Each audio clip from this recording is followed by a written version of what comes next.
Ambitious females who want to build companies, my channel is for you, right? When you're building your company, whether you are product-based or service-based, understanding how to appropriately scope and realistically scope a timeline to keep people on the other end happy, whether if you're a product-based business, maybe those are investors or manufacturers, or even your clients who are begging for a restock. You need to be able to have accurate timelines on when that's going to happen.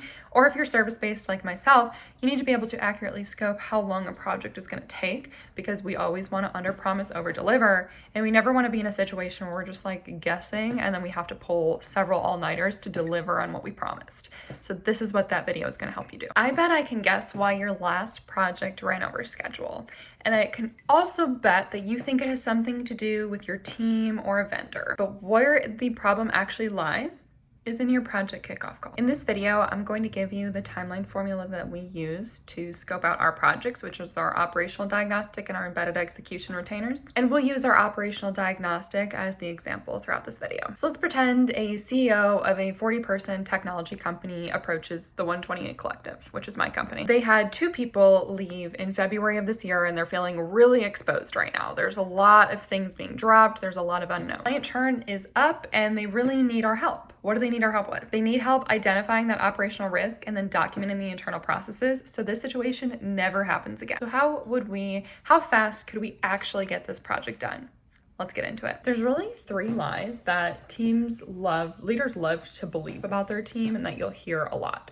And the first is, we're a really fast team. The second is that we're gonna prioritize this. And this is when they're trying to get you to speed up the schedule, right? So they're gonna try to tell you that they're a really fast team, that they're gonna prioritize the work that you're doing. They're gonna tell you that, oh, we've done something like this before. The team understands, they know what they're doing. These are all lies. So when they ask you hey, can you do this in 2 weeks instead of 4? Because we're fast, we know what we're doing, we're familiar with this type of work, and we're gonna prioritize this. They're not fast, they're not gonna prioritize it, and they've never done it like you do it before. So you have to take all that into account. You don't need to be combative on a call with them. So there's 3 bottlenecks that usually delay a project. And the first is the decision makers. So the people who have to, decide yes or no on certain, there's gonna be gates in every project, and probably in the product business too, but in different services, you have gates that you need to check in with stakeholders and be yes or no. And somebody needs to say yes or no. And there will always be let me ask this person. Let me think about this. Well, what about this?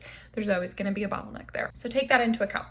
The second is unclear ownership. So in projects on your side, you need to make sure that everybody has a seat, everybody knows what they're doing, what they're responsible for, and when it needs to get done. And on the client side, they also need to understand what the client responsibilities are and when those need to be completed. That is a key oversight that a lot of service-based businesses make. And then feedback loops without boundaries. So you gotta have some type of crackdown on how many rounds of revision there can be. If you're a designer, you don't want to be going through 8 rounds of revision. If you quoted the project at $6,000, you just burned through probably 10 grand worth of work. And so you're no longer profitable. So you want to make sure that you have gates in place before the project begins. So if we're looking at the operational diagnostic, if my team had to escalate things to me every single day on the internal side, and I was going to bottleneck that, I'm booked from 7 a.m. to 9 p.m.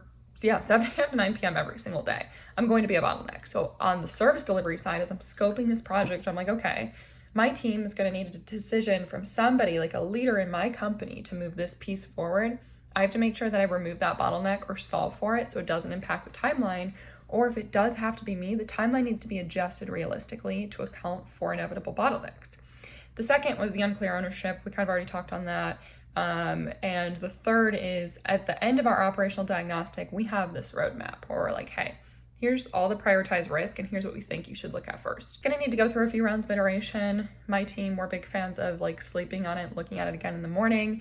We need to build all of that into the schedule. Okay, so let's talk formula now. How do you build a realistic timeline for a project? There's 3 key pieces to this. The first is your realistic scope. The second is decision latency, and the third is human buffer. So let's talk about all 3 of these. So in our operational diagnostic, we know that the scope is going to include one-on-ones with key players, and that might flex a little bit depending on the size or the complexity. If we're working with a branding agency versus a healthcare agency, healthcare has way more complexity, way more compliance. That is naturally going to take more time. The scope needs to be adjusted to take into account that industry consideration, or a 20-person team versus a 150-person team. Scope gets adjusted. That's your realistic scope. You got to think that through. You got to know how long your deliverables are going to take and how those flex depending on the different variables that you're up against. So that's the first part of the formula. The second part of our formula is decision latency. So this is the amount of time between when you know that a decision needs to be made. Sorry, my dog just decided to crash land into my computer desk. The time between when you know a decision needs to be made and when the decision itself is actually made. The time in between, that's your decision latency. Now, we've turned and burned these diagnostics for a while now, so we have it, our decision latency is relatively low, and that's what you want. You want it to be quick. But we do know that when we develop the roadmap, that needs to go through the feedback loops. We got to sleep on it, like I said before, so we got to build that into the schedule because that has a longer decision latency than maybe figuring out who the people we're going to interview are. And the third is human buffer. You always need room for human buffer because people are going to have to move things around. They're going to get sick. They're going to take vacation. There's going to be just errors and miscommunications that you kind of got to sort through. It's part of the deal. In our operational diagnostic, if we hear contradicting things in interviews, we have to carve out a little bit of time to make sure that we clarify and we understand fully.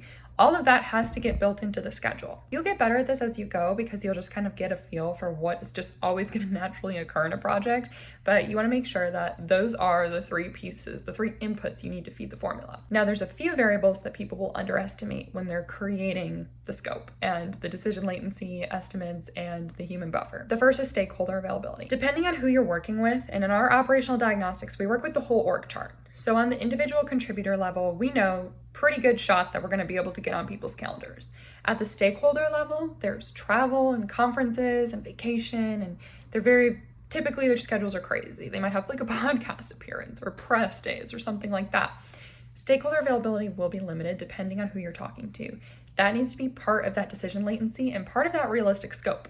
Understand who your audience is and what their day-to-day looks like. The second is the approval chain. So when I'm scoping these projects in the beginning, the operational diagnostic is the first service, and then we have our embedded execution retainer where we help them solve everything we identified in the diagnostic. A lot of people will want to move to the retainer really, really quickly. We have to kind of slow their roll because we can't really guarantee that we can move from the diagnostic to the retainer in 24 hours. That diagnostic will likely have to travel through an approval chain. That can take upwards of 1 to 2 weeks. It really depends on the size of the company. The bigger the company, the bigger the buying committee. So we build that into the schedule and we try to set expectations very realistically. And we're like, hey, if we can speed it up, we're so happy to do that. But here's what the typical production schedule looks like for a company in your industry and of yours. And the third is scope creep. This is the bane of everybody's existence, but it is quite literally inevitable. There's going to be moments when you just got to be a team player and you got to do something for the client that wasn't explicitly listed. I've had it happen a million times. Sometimes you just got to throw in the little nice to haves to build goodwill, but there is a point where that becomes not profitable, and that's when you need your scope creep processes of when you're getting outside of the statement of work lines, you have to have something to kind of bring them back in those lines or reset that expectation. So I want you to ask yourself 3 key questions, you and your team internally, before you commit to any timeline. The first is for the organization you're about to perform services for or do a rollout for, whatever it might be, what does availability look like for the next 30 days or the first 30 days of the scope project? You gotta understand what that looks like, because if availability is slim, your whole entire scope is going to get blown up and things are going to get real awkward by week 1 because you're already going to be seeing project delays. 2, who needs to be involved in the review and who needs final sign-off? This is key to informing that decision latency piece. You need to understand how many people do we need to move through reviews. If it's a lot, that decision latency grows, and you can flag that. You can be like, hey, just so you know, like when we see 6 people that have to sign off on this type of thing, here's how much it impacts the timeline. If the final decision maker is the CEO, it's like, okay, we can build in these checkpoints, but we need you to actually show up to those or the timeline is going to be pushed. Those are expectations you got to set up front. And finally, you got to understand on the client side and on the internal side, where's the single source of truth where everything is going to get recorded. So you want to be able to say that like, okay, we're going to record like the timeline for this project. We're going to have all of it in your project management tool. That holds us accountable, but it also is like an insurance policy for you as well. When things get pushed, it's like, hey, this is getting pushed because of X, Y, Z, which we actually did talk about in the kickoff call. So all of this comes back to setting expectations and building trust. And a lot of that happens in the scoping process and the sales process. But the client kickoff is really key. A lot of your key stakeholders is the last time you're going to see them. A lot of them will show up to the kickoff calls and then you'll never see them again. But the key here is you want to build a culture predictability for your clients and not one of surprises. And the best way to set this, in a respectful way and in a professional way is in the kickoff call. So things that might happen before the kickoff call are trade-offs. And so when you're dealing with trade-offs, when you're solidifying what the scope of work is going to look like, you don't want to just outwardly say no. You want to use the if this, then that type of approach. So, if we are going to prioritize your executive layer availability, then the schedule will need to be extended by this much.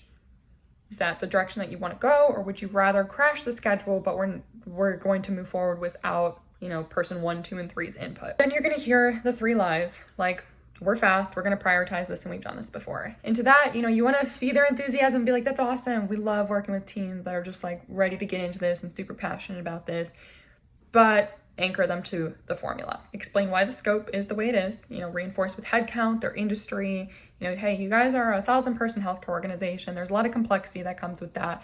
We always want to exercise caution when it comes to healthcare compliance, and getting through all of the right people and making sure that we're touching all of the key players on your team is essential to making this process a success. And to be able to do that in a way that is high quality and valuable for you, it's going to take this long. The other piece, decision latency. Hey, you have 8 different people that you need this to go through approvals for. That does typically take a little bit longer. So all decision chains have been accounted for in the schedule and flex our schedule by a couple weeks. And then finally anchor them to, hey, we always add on a buffer for sickness, for leave, for scope creep, for scheduling availability. If that isn't a problem, then that's great because we finish ahead of time. But we do typically see these things occur, and so we try to scope accurately compared to that. I like to tell people, hey, I hate surprises, I hate horror movies, I hate any kind of cliffhanger. I'm not going to surprise you. We're always going to be upfront. We're going to be flagging any delays ahead of time, get out in front of them. It probably will come across as over communication, but that's where we would rather sit than be somebody who, leaves you in the dark and then you end up with a surprise. So anyway, that's all I have for today. I hope this was helpful. Take it into your week, apply it. And if you're somebody who's struggling with systems and you are growing a business and you are at, like a scaling headcount point, 11 to 50 people plus is kind of where we sit. I'll leave a link below. You can book a free root cause call, and we can take it from there. But other than that, if you're enjoying this, please subscribe, please give it a thumbs up, and I will see you next week for next week's video.